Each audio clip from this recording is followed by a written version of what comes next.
All of you are looking to be Rhode Island's top prosecutor. Unlike most states, the Office of Attorney General handles all felony cases. So I want to ask each of you about your experience handling criminal cases. Ms. Ahern, on paper, you have the most courtroom experience prosecuting felonies of all the candidates, but it's not an unblemished record. In 2017, a Superior Court judge ordered a mistrial in a murder case, finding you and your prosecutorial partner repeatedly failed to disclose evidence to defense lawyers. According to the Providence Journal, who covered the case, the judge faulted the prosecution for being, quote, sloppy, misguided, and cavalier.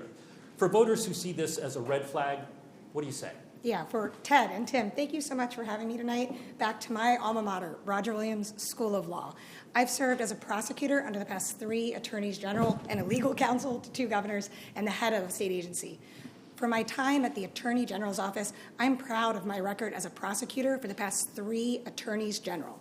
I have more prosecutorial experience than all of my opponents combined. I was in what's called the Special Victims Unit. I've prosecuted over 1,000 cases ranging from murder to domestic violence to sexual assault to human trafficking and animal abuse. And directly on the question that you're bringing up, I handled plenty of jury trials in my time there. I'm proud to have been in the arena, and let's talk about Andrew Jett for a minute. He is the defendant in that case. Yeah, let's talk about him. He killed his girlfriend. He went to jail, and then he got out, and he killed his next girlfriend. I'm not ever going to apologize for anything with respect to Andrew Jett, who should never get out of jail. Yes, but did you make a mistake in as you say, it's a high-profile murder case, a capital case, Ms. Ahern. Yeah. Did you make a mistake? Not just a high-profile case. This is an individual who killed his intimate partner by stabbing her 14 times. So much so... I understand the crime. My question to you is, Yeah. Did you make a mistake in this case where it led to a mistrial? So much so that the state took the most serious action and filed a life without parole notice. The most serious action an attorney general can sign him or herself. And so when that happens, the stakes are incredibly high. And so I'm proud that Andrew Jett hopefully will never get out of jail, and I'm proud of the work we did. I understand. I just feel like I'm not getting the answer to the question that I'm asking here. We had a respected Superior Court judge, Kristen Rogers, who had some pretty choice words for you and your prosecutorial partner. What happened? Yeah, the stakes are incredibly high. There was 2 mistrials in that trial, and at the end of the day, the case went up to the Supreme Court. No personal or professional violations were found on the state, and the state was able to proceed. In the most serious of violations, and I think you know this, the state doesn't get to do that again. Defendant gets out of jail, gets to go free. That's not what happened in that case. Right. All right, Mr. Hoffman, your resume lacks the kind of criminal experience Ms. Ahern has. By your own admission, your career so far has been largely civil cases. Now, as I pointed out, Rhode Island does not have district attorneys, so it's entirely up to the Office of the Attorney General to handle all felony cases, the most serious crimes in the state. Why should voters consider a candidate who is not experienced in this area when combating crime is always a top issue for them? Absolutely, and combating crime is a top issue for me as well. I have extensive criminal experience. I worked within the criminal division for a number of years as a prosecutor, working on criminal cases, both criminal misdemeanors and felonies. I prosecuted some of these cases myself. I tried some of these cases myself. I became a unit chief and then was promoted to the executive team of the Attorney General's office, helping to oversee the entire office, criminal and civil. And I think that that leadership experience is what sets me apart from the others up here tonight. It's very important that this entire office, both the criminal and civil divisions, are well run, and I'm the only candidate with any level of leadership experience within this office as a unit chief and on the executive team. Have you ever prosecuted and tried a capital case? Capital cases being the most serious, murder and rape, yes or no? No. Have you ever prosecuted a narcotics case? I have not prosecuted a narcotics case, but can I just say, Tim, Sheldon Whitehouse was not a criminal prosecutor within the Attorney General's office when he was a unit chief on the civil side. Peter Kilmartin was not a criminal prosecutor within the Attorney General's office when he ran for Attorney General and won. You know, I think what is critically important is I'm a deeply experienced attorney. I've experience on the criminal side, including in leadership positions, and experience on the civil side, in healthcare and environmental protection, in standing up to Donald Trump when he breaks the law, and the only candidate to have that level of experience across this entire office. Mr. Knight, I'll move to you now. You served as a state prosecutor for 4 years.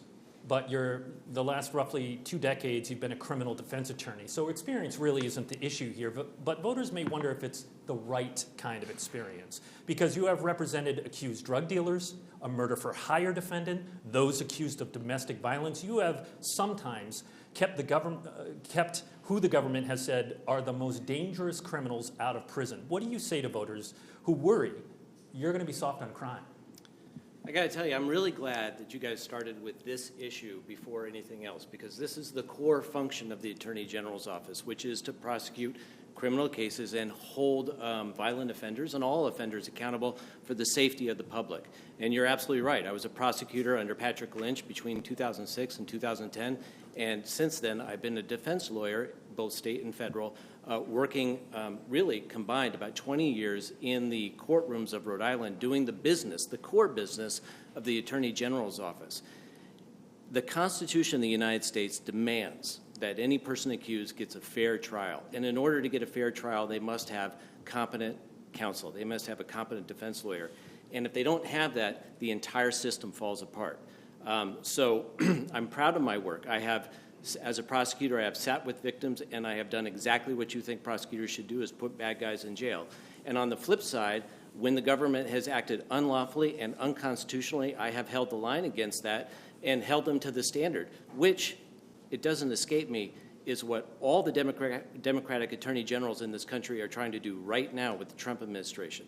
So I think that my experience both on the prosecution side and the defense side is really what people want in an attorney general, because you're going to get somebody who has the full breadth of the entire criminal justice system under their belt so they can hold violent offenders accountable and work for rehabilitation on the back end so people don't reoffend 30 seconds and on harm this, victims. 30 seconds on this, Mr. Knight. I mean, it seems to me you've been leaning into your identity as a criminal defense attorney. However, you have said you believe the AG's office is getting overturned a lot with their cases.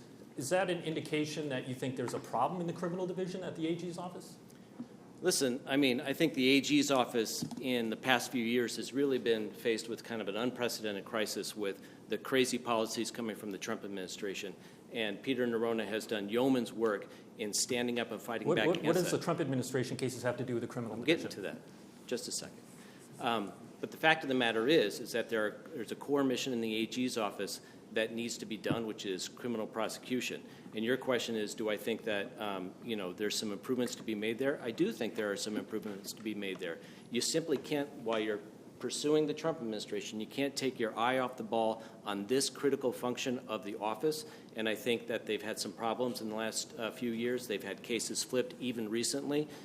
They've had some mistrials and a lot of not guilties. So I think that the criminal division needs a little TLC, and I also think that the AG can do some work on the back end when it comes to reentry for people coming out of the prison back into society.